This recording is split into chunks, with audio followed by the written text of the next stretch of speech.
Tu vas sans doute le savoir, Clément, mais il peut arriver des fois quand on tient une tortue. Quel échec ou quelle piste, hein, c'est ça? Ouais, tout à fait. Même régulièrement, hein. Comme ça, tu l'as en vidéo. Les tortues terrestres ont tendance à le faire facilement parce qu'elles paniquent, elles ont les pattes dans le vide. Ouais, tout à fait.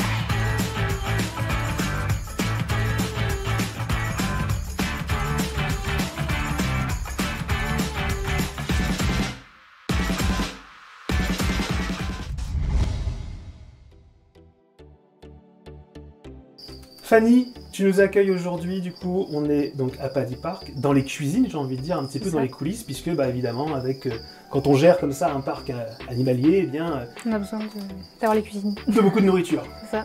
Là, toi, tu vas t'occuper un petit peu plus de la partie légumes, fruits, puisque du coup, l'animal qu'on va nourrir, c'est la Terrapene Carolina, donc la tortue boîte, et son alimentation, rapidement, du coup, donc, c'est surtout une base de végétaux. Et fruits. Et fruits aussi. Ouais. D'accord. Concrètement, sur le menu du jour, je regarde un petit peu ce qu'il y a. Alors déjà, est-ce que tu peux nous parler un peu de la provenance, un petit peu de tous les produits que tu as là? Alors, on a un magasin qui récupère tous nos invendus. Ouais. Donc, on récupère tous les invendus d'un magasin. Donc, du coup, ça pallie au fait du gaspillage. Et nous, ben, les animaux, ils n'ont pas besoin d'avoir des légumes et fruits impeccables. Donc en fait, ça fait de la récupération finalement. Ça. On évite le gaspillage et puis pour nous, c'est gratuit du coup. Donc, voilà, c'est un cercle vertueux en fait qui se fait voilà. Entre les... Puis quand on voit ce qui est jeté... Ouais, j'imagine que voilà, ça fait le cœur. C'est ça. Donc finalement, voilà, c'est encore une fois, voilà, on est vraiment sur quelque chose de vertueux, c'est-à-dire qu'en gros, bah, on récupère un petit peu les invendus des magasins et en même temps, ça sert aux reptiles. Voilà. Et c'est parfait. Voilà, ça, c'est bien pour tout le monde. Alors je vois effectivement, comme tu m'as dit, des fruits, je vois qu'on a de l'endive, je vois qu'on a des pêches, je vois qu'on a du melon, de la banane. C'est un menu hyper varié finalement. Ouais, et on a beaucoup de choses. Comment est-ce que vous gérez un peu les apports par rapport à ça? Parce que tout n'est pas aussi riche, j'imagine que voilà, il faut essayer comme ça d'être un petit peu... En plus, on doit faire suivant les arrivages. Des fois, on a des cajots pleins de bananes et on n'a pas... Enfin, on ne peut pas donner que de la banane non plus, donc on essaie de gérer en fonction de ce qu'on a. Et bon, souvent c'est tellement varié que... En fait, c'est un bon mélange entre adaptation, finalement, adaptabilité, un peu comme toujours avec les animaux, et en même temps, du coup, essayer de respecter les besoins de chacun. C'est bien, ça varie un peu, c'est bien qu'ils n'aient pas tout le temps la même chose, donc on se fait en fonction... Et d'ailleurs, pour les Terrapene Carolina, je crois que là, aujourd'hui, on va partir sur une base de légumes et de fruits, mais on peut aussi donner... pas que des légumes et des fruits. Du coup, de temps en temps, ça veut dire que tu passes sur autre chose? Ouais, un peu de viande, un peu de... D'accord. Donc encore une fois, voilà, le but, évidemment, c'est d'être bien complet au niveau des apports, etc. Et puis de faire au mieux, bah oui, en fonction des arrivages... C'est ça. Et compagnie. Bah écoute, je pense qu'on peut passer à la recette, rapidement. Donc je nettoie à chaque fois. Je te laisse faire. Voilà, ce qui doit être nettoyé. Je mets à tremper du moins. On a, voilà, donc le petit lavabo, hein, évidemment, en cuisine. C'est de l'eau classique, j'imagine, il n'y a pas forcément besoin de vinaigrer. Oui, non. Donc, on nettoie gentiment. En attendant que ça trempe, j'épluche les bananes, je mets les melons. Ah, vas-y, montre-nous. Donc, je fais des petits morceaux. Je jette la peau au compost, parce qu'on a un compost aussi derrière. D'accord. Tout est récupéré, finalement, rien de jeté, quoi. Voilà. C'est ça qui est bien.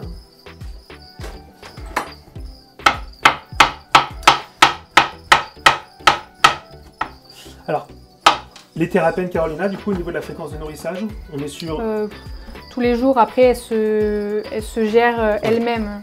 Des fois, on voit que dans la gamelle, il ne reste pas grand-chose. Et alors justement, si j'ai mis 13 trucs dans la gamelle, est-ce que tu réutilises éventuellement pour autre chose? Ça dépend ce que c'est comme fruits et légumes. Par exemple, quand c'est des framboises et des fraises, ça s'abîme très rapidement, donc on jette. Mais sinon, oui, on peut le passer aux iguanes verts ou... ouais, bien sûr. Dépend. En gros, ça peut faire des heureux et voilà, c'est ça. On évite encore une fois le gaspillage, véritablement. C'est ça. Melon, du coup. Melon. Hop. Donc là, par exemple, il y en a un peu d'abîmé. Ça, je vais le mettre au compost. Pas de pépins du coup, donc c'est juste ou c'est Ouais, parce que c'est surtout que abîmé. c'est abîmé quoi. Et c'est peut-être liquide aussi, non? C'est ça. Évidemment. Pas hein, que mais- ça pourrisse trop Ouais. non plus.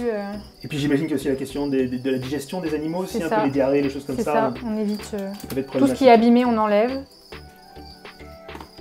Encore une fois, c'est compost, hein, donc je veux dire, c'est pas perdu. Voilà, non plus c'est ça. derrière. Donc là, tu racles bien. Voilà.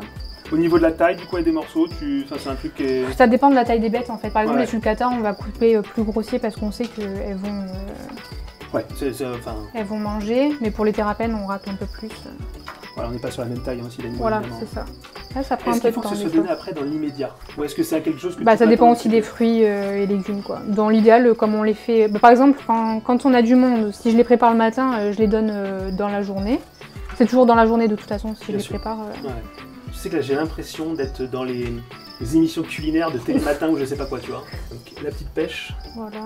nectarine. Hop. On enlève le noyau. Pareil, il faut faire attention aux étiquettes aussi. Sur les C'est-à-dire fruits, sur les fruits, souvent on a les Ne étiquettes. pas les laisser, Voilà. d'accord? Hop, et si c'est trop gros, On n'hésite pas à couper. je recoupe. Et j'ai envie de dire que le plateau commence à prendre forme gentiment. Ah, Regardez des fois j'essaie de ça. faire des jolis plateaux pour les réseaux Tu sociaux. joues sur la déco, Voilà. tu crois que ça... J'essaie de faire des jolis. Donc, voilà. Des fois on a des choses très colorées quand on a des fraises. Quand je vois ta collection d'ustensiles ici, je me dis qu'on Ah n'a oui. pas que pour les légumes, hein, par contre. Non, Et ça voilà, tombe bien, il on y a va aussi en parler voilà. tout à l'heure. Et aussi pour la viande, un peu d'endive. Est-ce que tu vas supplémenter certaines choses de temps en temps ou pas? Ouais, ça dépend. On le fait pas tout le temps. Ça va être par rapport à quoi justement? Ça va être par rapport au calcium? Voilà, ça peut être j'imagine calcium, la viande du coup pour les terrapènes. Ouais. Là, tu prépares aussi pour combien de tortues? C'est vrai qu'on a pas... Là, il y en a 13. Voilà. Donc, c'est vrai que le plateau peut paraître un peu conséquent, hein, mais c'est aussi parce qu'il y a du monde ici, hein, voilà, encore une Voilà. fois. Hein, donc, Et puis après, on adapte. Si on voit qu'en 10 minutes, elles ont tout mangé, on en refait. bien sûr. C'est pour pas gaspiller aussi, quoi. Ouais, ouais. Le but du jeu, c'est toujours Si, la si elles mangent pas et qu'on voit que dans la journée, ça va s'abîmer, qu'elles ne mangent pas, on le donne à quelqu'un d'autre et ça sert à tout le monde, quoi. Et donc, ça pas- veut dire que vous avez des nourrissages finalement un peu sur toute la journée, Ouais. justement pour gérer au mieux comme ça. Voilà, cette après, question quand des on stocks. prépare les légumes, on essaie de tout faire en même temps pour pas ressortir à chaque fois les ustensiles, tout renettoyer, tout redésinfecter. Et après, on distribue plusieurs fois dans la journée, suivant les visiteurs aussi. On essaie que les gens puissent voir, Bien sûr. que ce soit le matin, l'après-midi. Encore une fois, ici, il faut savoir qu'à Patty Park, il y a beaucoup aussi d'animaux que vous pouvez retrouver vraiment en captivité.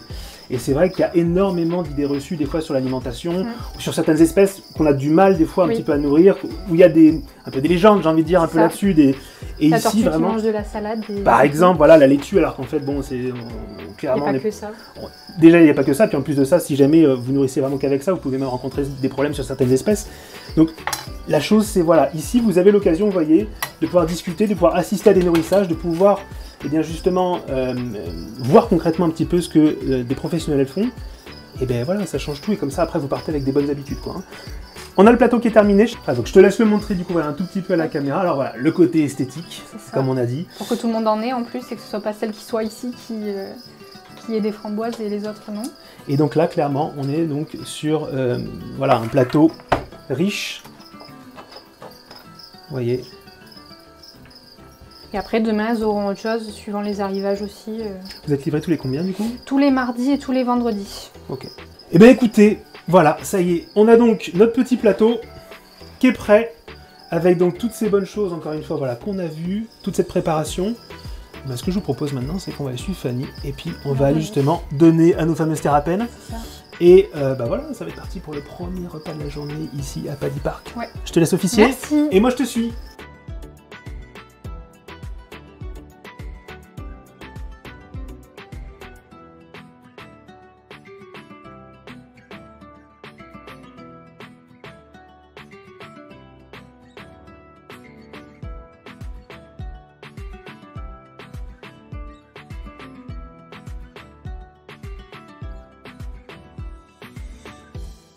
Raphaël, on se retrouve aujourd'hui pour une vidéo où on a pris chacun dans les mains une Terrapène Carolina et je vais te laisser commencer par la présenter.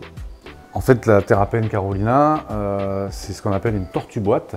Ouais. Et c'est une tortue dite palustre. Autrement dit, elle affectionne les milieux terrestres, mais elle affectionne aussi les milieux aquatiques. C'est-à-dire qu'on peut la retrouver dans tout un tas de biotopes différents, plus particulièrement les zones forestières et les zones marécageuses. Et elle a la particularité aussi d'être omnivore. Donc elle peut consommer toutes sortes de choses. Très très opportuniste comme animal. Et donc on l'appelle tortue boîte. Parce qu'il y a une particularité. Exactement. La plus grosse des particularités, c'est qu'elle a un plastron articulé à ce niveau et en deux parties. Donc ça lui permet, lorsqu'elle veut se cacher, de pouvoir effectivement rentrer sa tête et ses pattes intégralement et de se fermer comme une boîte. Et on a la même chose de l'autre côté, puisque les deux parties sont mobiles et elles peuvent littéralement se fermer comme une boîte, effectivement. Alors il existe d'autres espèces de tortues boîtes, il y en a en Asie, des Kuora. Et les terrapènes, c'est plutôt les États-Unis jusqu'au Mexique. Alors il y a plusieurs sous-espèces de terrapènes carolina qui sont différenciables par différentes particularités physiques, voire même la couleur dans certains cas. Donc il y a plusieurs sous-espèces, effectivement. Alors du coup, donc, tu nous l'as dit, il y a cette histoire donc, de plastron avec justement donc, la partie, enfin, les deux parties en fait, qui vont se replier, Oui. qui vont donc lui permettre de se protéger, encore une fois, hein, c'est une technique Ouais. finalement de défense face à des prédateurs. Justement, globalement, dans la nature, quel type de prédateurs vont quand même être capables de les consommer une fois que justement ce type de mécanisme entre guillemets est enclenché chez elles? Alors il y a prédation par les rongeurs, puisque les rats sont parfois prédateurs de... Et très intelligent. Voilà, les rats sont eux aussi omnivores, et il peut leur arriver de s'attaquer à de jeunes tortues, ou même à des tortues adultes. Et puis on peut aussi avoir des cas de prédation avec du rapace sur des jeunes individus. D'accord. Voilà. Les ratons laveurs aussi. Dans ces régions-là, il peut y avoir des ratons Il y en a laveurs. beaucoup évidemment. Ouais. Voilà, et les ratons laveurs consomment aussi quasiment tout ce qu'ils peuvent croiser qui est mangeable, quoi. Alors là, du coup, on a deux spécimens, donc chacun le sien. Oui. Tu les as pas choisis par hasard? Non, Parce en fait, que globalement, du coup, bon, déjà, on a un mâle et une femelle. voilà. Alors, est-ce que tu peux nous présenter un petit peu la question du dimorphisme sexuel, à savoir comment est-ce qu'on reconnaît donc un mâle d'une femelle chez les terrapènes? Alors, chez les terrapènes, comme beaucoup de tortues d'ailleurs, ces animaux ont la particularité d'avoir un plastron un peu plus creux sur les mâles, Voilà, tout simplement pour pouvoir s'accoupler beaucoup plus facilement. exactement. D'accord. Les Pour femelles, en grimper, règle générale, voilà, c'est assez plat. ont un plastron beaucoup plus plat, Voilà. beaucoup plus plat, pardon. Et la queue aussi, la longueur de la queue et l'emplacement du cloaque sur la queue. Voilà. C'est-à-dire que les mâles ont une queue relativement longue avec le cloaque sur les 2/3 vers la pointe. Et les femelles, on a plutôt On est sur une petite queue. beaucoup plus Ouais, courte et le cloaque beaucoup plus centré, voire plus vers le corps. Tout à fait. Particularité chez cette espèce, lors des accouplements, éventuellement je te transmettrai une photo, le mâle ne reste pas perché sur la femelle comme on peut le constater sur beaucoup d'autres espèces de tortues, mais le mâle va avoir tendance à se renverser et à se basculer sur l'arrière et rester dans cette position. D'accord. Voilà, à tel point que parfois on peut avoir des femelles qui trimballent un peu comme qui ça. continuent à se promener avec un mâle attaché en quelque sorte derrière. Voilà. Voilà. Ne vous étonnez pas si vous croisez ça en nature, d'accord? Bon, bah voilà, c'est juste ils sont en train de passer un bon moment, voilà, il n'y a C'est pas de ça. souci, c'est bon. Mais voilà, il y a aussi une particularité un petit peu dont tu me parlais juste avant, alors qui n'est pas forcément vérifiable à 100%, tu me disais, mais c'est quand même un Exactement. bel indice Ouais. pour l'identification du mâle et de la femelle. Dans les dimorphismes, on peut considérer que bien souvent les mâles ont les yeux de couleur rouge. Voilà, alors là c'est le cas du coup de celui, je ne sais pas si tu peux le rapprocher éventuellement de la caméra. Ce n'est pas un indice fiable à 100% comme je te Voilà. l'ai dit, parce qu'on a observé des femelles avec des yeux rouges. Quand on compare un peu les yeux voilà, donc de nos deux tortues, eh bien on se rend compte justement de cette différence comme ça de couleur. Exactement. Et là, donc, c'est caractéristique pour le coup sur ces deux spécimens-ci. Encore une fois, on Tout dit, à hein, fait. c'est pas quelque chose de général forcément Non, non. qui se vérifie tout le temps, mais on est quand même du coup donc, sur le dimorphisme là en l'occurrence. donc, au niveau Exactement. des yeux. Moi, ce que je constate aussi quand je regarde ton mâle là, c'est qu'il y a un joli bec, mine de rien, Oui, qui va lui permettre du coup, j'imagine, au niveau de son alimentation, de bien s'alimenter. Tu nous as dit que c'était un peu omnivore.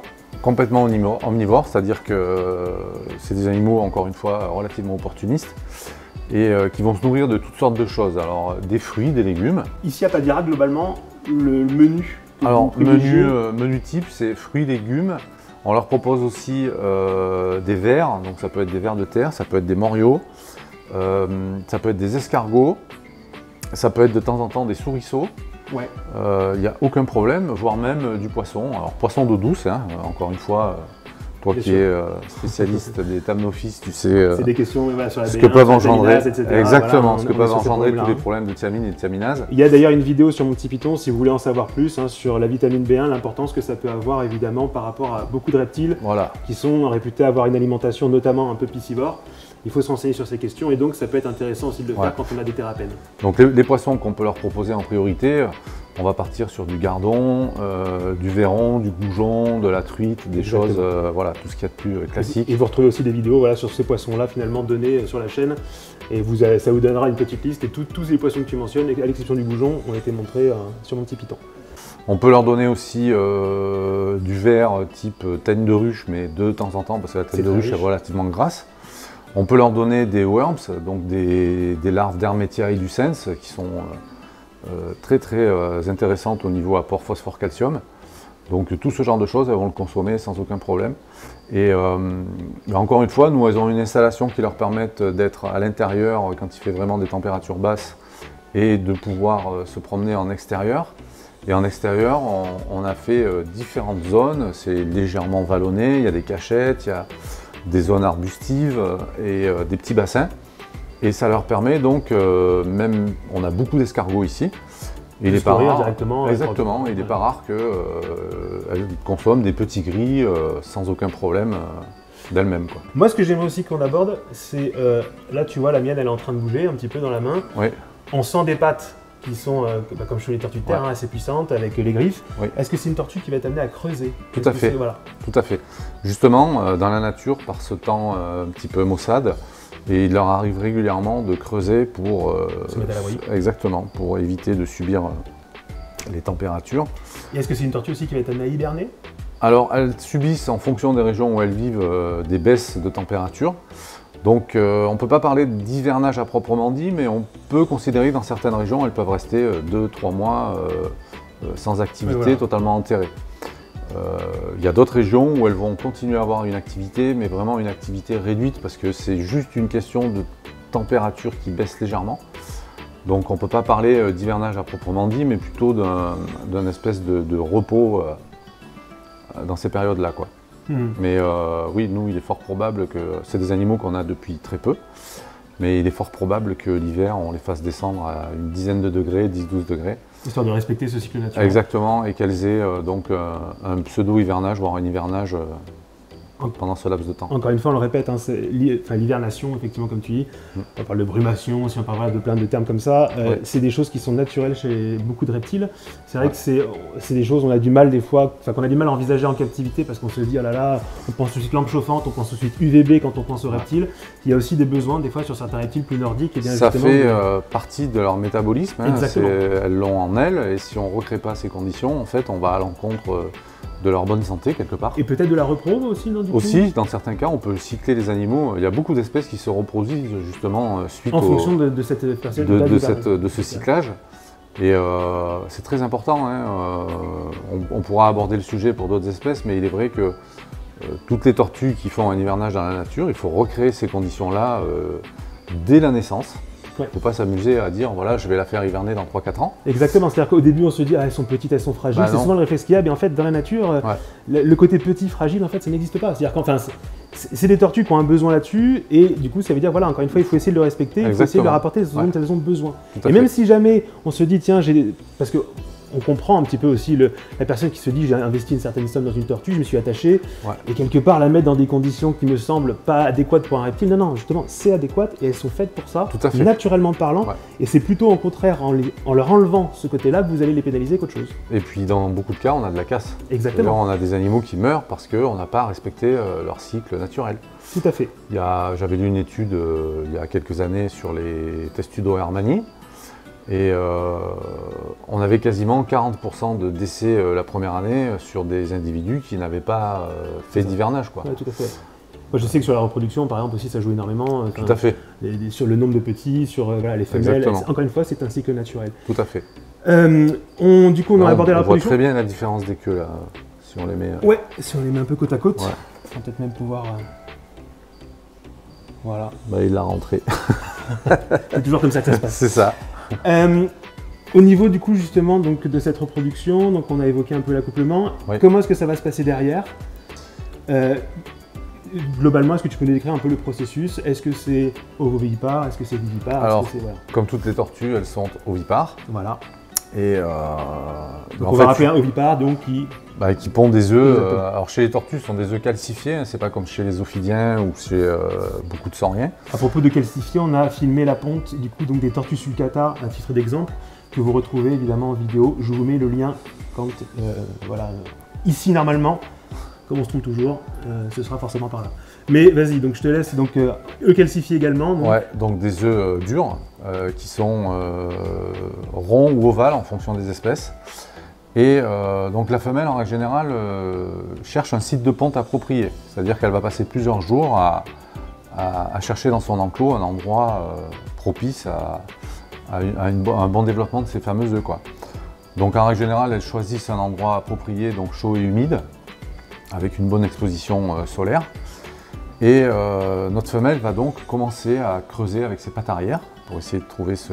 Il peut leur arriver de creuser à plusieurs endroits. Elles peuvent changer d'avis Ouais. durant la période où Qui savent en fait voilà. Exactement, ces elles disent raisons-là, tiens, mais, finalement ça ne me va pas à cet endroit-là, je vais changer. Ouais. Donc il n'est pas rare d'observer ce phénomène avec les Chercher un tortues. endroit optimum. quoi. Exactement. Et donc quand on a la chance d'observer l'endroit où cette fameuse femelle a pondu, dans l'idéal, c'est de prélever la ponte pour maximiser les chances d'obtenir des naissances. Et l'incubation se passe en incubateur artificiel, mais sinon in natura, dans leur pays d'origine, ça pose aucun problème. Et on est sur des animaux qui peuvent faire 3-4 pontes par an. Ah oui. Ouais, donc c'est une espèce qui peut être prolifique. Et par contre, ce ne sont pas des grosses pontes. On a, en fonction des sous-espèces, entre 4 et 8-10 œufs maximum. D'accord. Mais voilà. L'incubation, encore une fois, le sexe et la durée d'incubation va varier en fonction de la température. Ouais. Donc plus on va incuber bas, plus on va avoir une incubation longue, plus on va incuber haut, plus on aura une incubation courte. Détermination du sexe se fait encore une fois avec une température charnière. Au-dessus, on va obtenir des mâles ou des femelles, et en dessous, l'inverse. Ça, c'est pareil, c'est spécifique à chaque espèce. Bien sûr. Et donc, au bout de quelques semaines, en règle générale, on a la chance de pouvoir observer des petites tortues fendiller leurs coquilles de manière à pouvoir sortir. Ça y est, c'est la naissance. Exactement. Alors maintenant, du coup, donc les petites tortues sont nées. On va parler globalement du coup des conditions de maintenance parce que je me rends compte qu'on n'a pas spécialement évoqué le terrain en tant que tel. Si Ouais. jamais je veux accueillir des Terrapènes Carolina, comment est-ce que ça se passe? Quelle installation est-ce que je vais devoir faire? Alors, Terrapène Carolina, il ne faut pas hésiter à leur mettre de la tourbe. C'est des animaux qui adorent s'enfouir dans la tourbe. Un taux d'humidité assez important dans une zone du terrarium. Alors, il faut une zone sèche et une zone humide, dans l'idéal. On peut rajouter de la sphègne, on peut rajouter... Ouais, du côté humide, justement. voilà, exactement. J'imagine que des substrats en mode pareil, tout ce qui va être coco, etc. Tout à fait. Ouais. Un substrat du coup assez acide pour les déjections et puis en plus de ça qui garde l'humidité. Quoi. Et puis qui évite aussi des développements de champignons Ouais, ou tout de à choses fait, comme ouais, ça. ouais. Donc ça, c'est très important. Ouais, sphègne, dans une zone, sphègne, chips de coco humidifiés. Une zone, bien évidemment, avec des UV. Ouais. Très important. Très important. Voilà. Et puis, au niveau température, il faut un point chaud à 30-31, on va dire. Une zone fraîche, donc zone fraîche, dans l'idéal, même la zone fraîche, ça peut être la zone humide. Donc les animaux vont se thermoréguler d'eux-mêmes. Hein. Alors, moi, je les conseille de les avoir en vivarium éventuellement quand elles sont petites. Et après de passer. Après, dans l'idéal, c'est d'avoir des petits enclos aménagés ou même un grand vivarium, c'est envisageable, mais il faut vraiment un grand vivarium parce que c'est des animaux qui peuvent, par moment, avoir quand même pas mal d'activité. Elles peuvent rester des journées entières sans bouger, si elles le décident, mais elles peuvent aussi passer des journées entières à gambader et à se promener. Au niveau de la détention en captivité, comment ça se passe? En détention, elles sont soumises à certificat de capacité. Voilà. Voilà. C'est dû à quoi du coup? C'est dû. C'est peut-être dû au fait que y en a de moins en moins. Hein, Et donc pour éviter voilà, comme ça d'avoir. ouais, c'est pas une espèce qui est considérée comme dangereuse effectivement par rapport à ses caractéristiques. Ouais, voilà. Mais je pense que c'est plutôt Mesure de dû au fait, protection. ouais, quelque part, ouais, c'est afin d'éviter que ça tombe dans de. Mauvaises mains, enfin voilà, Voilà. des mains, on va dire, de gens qui seraient incités à en vendre, à faire vraiment le commerce beaucoup. En gros, pénaliser leur je pense que le population. législateur a préféré prendre cette décision de façon à confier ces animaux à des gens qui ont un petit peu des connaissances, de façon à pouvoir maintenir l'espèce, quoi.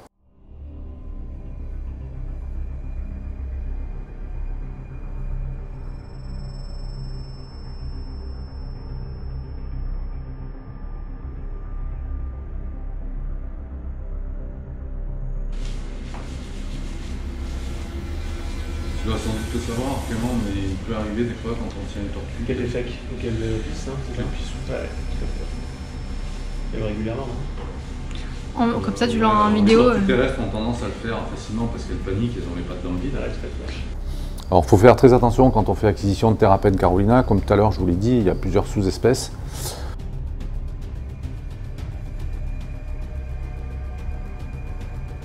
Je vous l'ai dit, il y a plusieurs sous-espèces.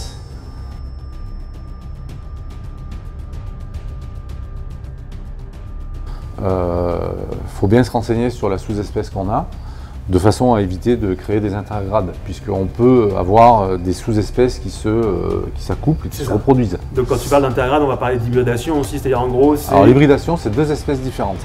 Là, je parle de sous-espèces. D'accord. Donc c'est pour ça que j'utilise le terme intergrade. D'accord.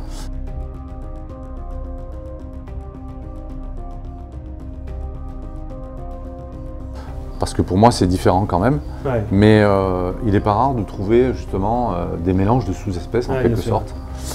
Donc faire très attention aux sous-espèces que l'on a. Bien sûr. Eh bien écoute, moi je sais pas si tu as des choses à rajouter sur les terrapènes. Je pense qu'on a fait un peu le tour globalement. Ouais. Là du coup on va peut-être pouvoir les relâcher parce que moi j'ai l'impression qu'elle a envie de retourner un petit peu voir Tout les à fait, tortues. ouais. Mais en tout cas voilà, c'est des espèces qui sont fascinantes évidemment. Alors il y a d'autres tortues boîtes dont je sais plus si on a mentionné un peu le nom. Les Kuora. On a mentionné un peu le nom.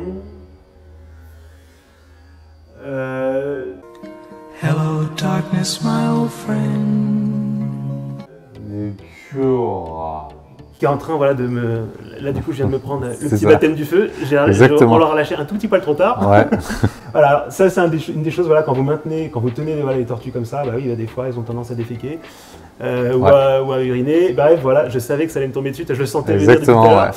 ouais. Et en tout cas, voilà, donc les Kuora, donc juste un petit mot peut-être. Alors Kuora, tortue boîte aussi, mais Faut qu'on s'assembler, trouve mais- plutôt sur l'Asie. Ouais. Voilà, qui dans certains cas peuvent ressembler à certaines terrapènes. Bon après au niveau morphologie de la tête c'est quand même différent, Ouais. mais au niveau de la carapace il y a quand même de grosses similitudes. Mais voilà, encore une fois il y a 300 de mémoire, 356 je crois espèces de tortues. Il est parfois difficile, je parle juste d'espèces, je parle pas de sous-espèces. Il est difficile de toutes pouvoir les identifier du premier coup d'œil, quoi. Bien sûr, bien sûr. Il y a des Voilà. espèces qui se ressemblent beaucoup. Exactement. Et bien écoutez, du coup on va relâcher ces petites maintenant que je me suis fait souiller, n'est-ce pas? Je vais aller nettoyer gentiment avant qu'on reprenne la vidéo C'est ça. sur la suite. Mais en tout cas, espèce malgré tout voilà, absolument sublime. Hein. Et c'est vrai que c'est des animaux qui sont charismatiques avec encore une fois ce côté boîte et que vous pouvez venir admirer ici à Paddy Park. N'hésitez pas donc à venir. On a un beau cheptel du coup ici. Vous pourrez aussi voir donc en extérieur les jours de beau temps, ce qui n'est pas trop le cas aujourd'hui. Mais en tout cas, venez admirer ces tortues. Et moi je vous En fait on a 10 individus, ouais. 10 individus. Ouais. Et pareil, on a constaté des accouplements récents, donc on espère Avoir de la suite. obtenir des pontes dans l'année. Ouais. Et bien écoutez, voilà, encore une fois, venez voir tout ça. Raphaël, moi je te remercie pour toutes les explications, très claires et très C'est propres moi, comme d'habitude. merci encore. Et puis à propos de très propre, moi par contre, il va falloir vraiment que j'aille faire quelque chose. Et puis en tout cas, écoutez, on vous dit, avant le tournage, il faut vous dire un truc, c'est que Raphaël m'a dit, tu vas voir, il va se passer un truc. Il s'est passé un truc, et bien écoutez, voilà, on se retrouve en tout cas très vite sur mon petit Python. Moi, je vous salue bien bas comme d'habitude, vous et vos bêtes à écailles. Je vous dis à très vite pour une prochaine vidéo à Paddy Park. Ciao tout le monde, bye bye. Ciao. Tiens, je vais te laisser la reposer. Ouais. Non, moi, ça cool. va. Ouais. Putain, je t'ai dégoûté sans déconner. Tu me conseilles quoi, sopalin, toilette Mais tiens, déjà, t'as des lingettes. déjà là, si tu lingettes. veux. Ah voilà, le petit baptême, tu vois. J'ai pas eu ça hier. Je te l'avais dit.